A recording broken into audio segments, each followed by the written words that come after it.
মানুষের আশীর্বাদে কল্যাণ ব্যানার্জি এবং হরিপালের দাদা বৌদির দল আমাকে মঞ্চে উঠতে দেয়নি। মঞ্চে জায়গা পেল না বিদায়ী সাংসদ অপূর্বা পোদ্দার। আজকে মমতা বন্দ্যোপাধ্যায়ের আরামবাগ লোকসভা কেন্দ্রের তৃণমূল কংগ্রেস প্রার্থী মিতালি বাগের সমর্থনে একটি সভা ছিল আরামবাগের কালীপুরে। সেই সভা মঞ্চে জায়গা পেল না বিদায়ী সাংসদ অপূর্বা পোদ্দার। হরিপালের দাদা বৌদি নিয়ে কথা বললেন, বিস্ফোরক কি মন্তব্য করলেন আমরা শোনাবো, দেখতে থাকুন শেষ পর্যন্ত।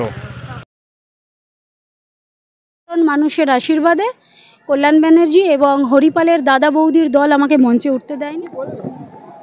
সব তো তুমি ক্যামেরাতে সব তো তুমি ক্যামেরা বন্দি করেছো। কল্যাণ ব্যানার্জি মঞ্চে উঠতে দেননি, উনি শিডিউল কাস্ট, দলিত, মাইনরিটিদের বিপক্ষে। আমি এখনো দলের এমপি, 2 টার্মের এমপি। আপনি কি বলবেন? মানে আপনি এখন বলার আমি বলে দিয়েছি। দিদি দিদি আপনি শুধু আরো কেউ আছে কি মনে করেন দিদি, কি মনে করেন?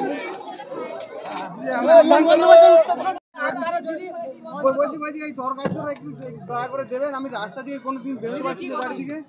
ইন্দ্রজিৎ আমি কাকে দেবো এটা একটু দিয়ে দেবেন আপনি। আমি এখনো দলের সাংসদ এবং দুবারের সাংসদ মমতা বন্দ্যোপাধ্যায় এবং সাধারণ মানুষের আশীর্বাদে কল্যাণ ব্যানার্জি এবং হরিপালের দাদা বৌদির দল আমাকে মঞ্চে উঠতে দেয়নি। এরা এইভাবেই শিডিউল কাস্ট, দলিত এবং সংখ্যালঘুদের অপমান করে।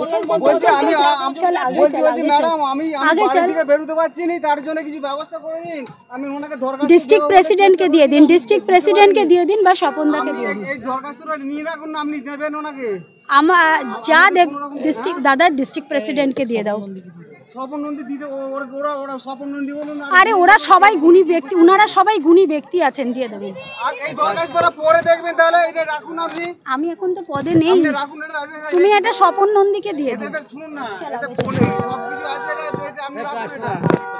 না না না কিছু না, এটা আমার ভিডিও ছাড়া এটা রাখুন, আপনি রেখে দেখবেন ওটা কি আমি দিয়েছি ওটা।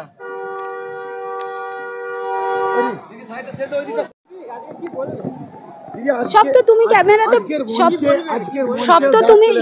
সব তো তুমি ক্যামেরা বন্দি করেছো। কল্যাণ ব্যানার্জি মঞ্চে উঠতে দেননি, উনি শিডিউল কাস্ট, দলিত, মাইনরিটিদের বিপক্ষে। আমি এখনো দলের এমপি, 2 টার্মের এমপি। আপনি কি বলবেন?